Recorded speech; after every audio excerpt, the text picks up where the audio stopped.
Well, here's a question I didn't think I would ever want to ask. Who thought it would be a good idea to put an elevator inside an aquarium?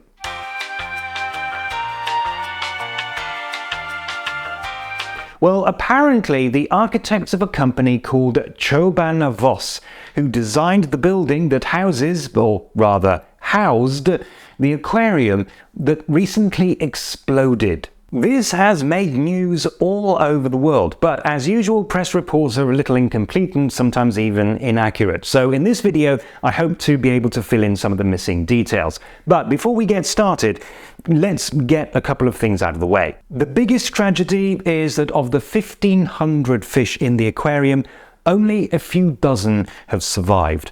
In terms of human casualties, we were extremely lucky.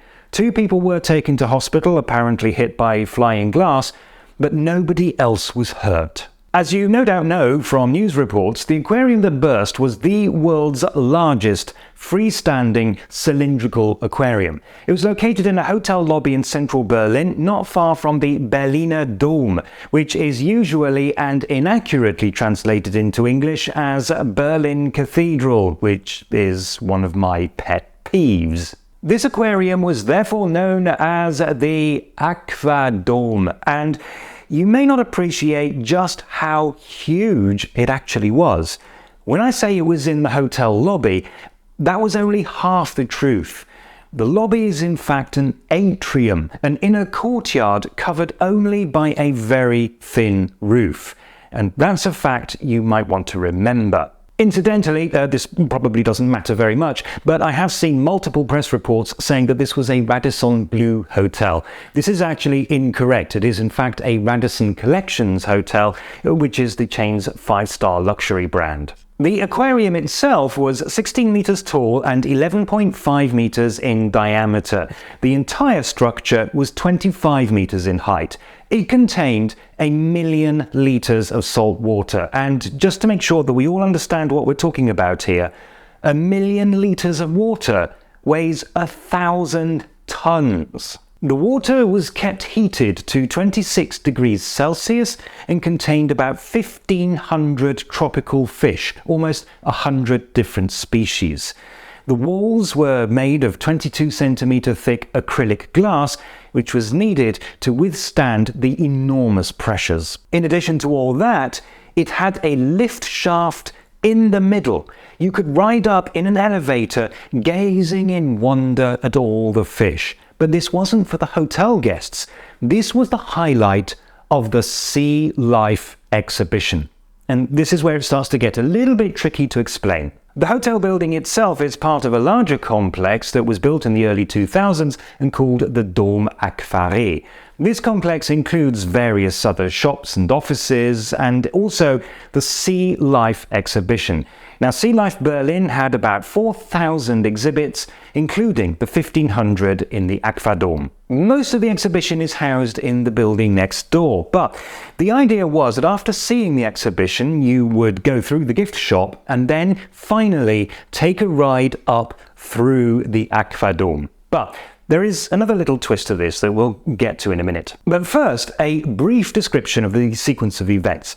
The incident happened at about 5:30 a.m. on the 16th of December 2022.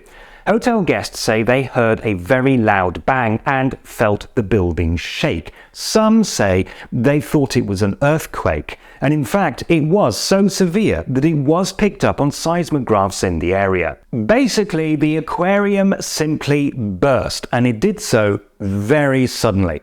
By a complete coincidence, the slow-mo guys had just released a video demonstrating that cracks propagate through glass faster than a bullet travels through the air. As soon as a flaw develops, the entire structure fails within a split second. As a result, 1,000 tons of salt water suddenly flooded the atrium, and it is extremely lucky that it happened so early in the morning. If anybody had been in the lobby at the time, they wouldn't have stood a chance. A few hours later, and we could have been looking at dozens of human fatalities. Surprisingly little water actually made it into the hotel basement. Most of it seems to have washed out into the road outside. Some of the fish were taken with it, where they immediately froze in temperatures of around -9 degrees Celsius. Most of the fish remained inside what was left of the aquarium, and sadly they perished there. The automatic alarm system alerted the fire brigade, and one of the first things they did when faced with the building flooded with salt water was to turn off the electricity. There was a bit of a problem for the fish in the breeding tanks in the basement, which later had to be relocated because power was needed to keep those tanks supplied with oxygen. Obviously, hotel guests had to then be evacuated and found alternative accommodation, which couldn't really have been very pleasant in this weather. And then the question was, how much damage was done to the fabric of the building? As I record this video, the official word seems to be that the building is at least still structurally sound. But for now, businesses in the whole complex remain closed, including obviously the hotel and the sea life exhibition. Also, the DDR Museum, which is located in the basement of the complex, was partially flooded and is expected to remain closed for 2 or 3 months. And I think we can probably assume that the hotel is going to be closed for a similar period. So what caused the aquarium to burst like that?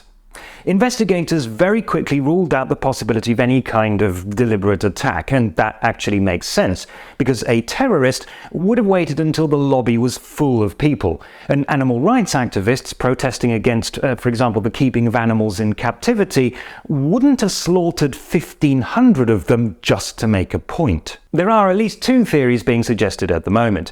One is simple fatigue. The aquarium was opened on the 2nd of December 2003, and so at the time was almost exactly 19 years and 2 weeks old. So perhaps it was quite simply old and poorly maintained. Which is possible, but it was in fact completely renovated as recently as 2020, a process that involved relocating all the fish temporarily and then draining the entire aquarium. Perhaps the renovation work itself was of a poor standard. Another possibility is the temperature difference causing stress in the structure that it simply couldn't withstand. Now, do you remember how I said that this was located in an atrium and that the temperature in Berlin at the time was around -9 Celsius? The air in the atrium would have been quite cold, and with the water inside the aquarium heated to 26 degrees Celsius, perhaps this was enough to cause the failure. The investigation is obviously still at a very early stage, but it seems to me that these explanations are very plausible. And of course, it could be a combination of both. But here is the final little twist that I promised earlier. Who ultimately is responsible for it? The aquadome was located in a hotel lobby, but it was also part of the Sea Life exhibition.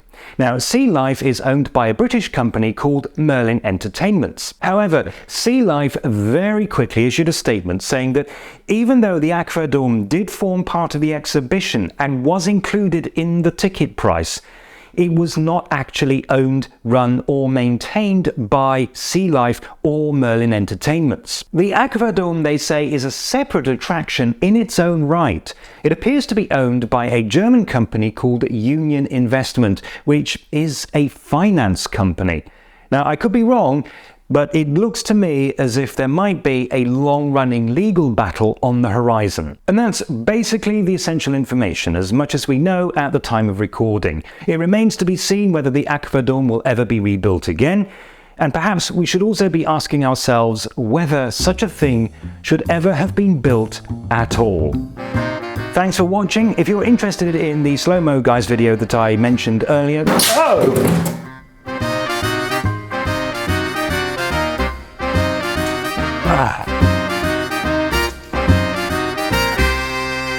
yeah, I put a link in the description.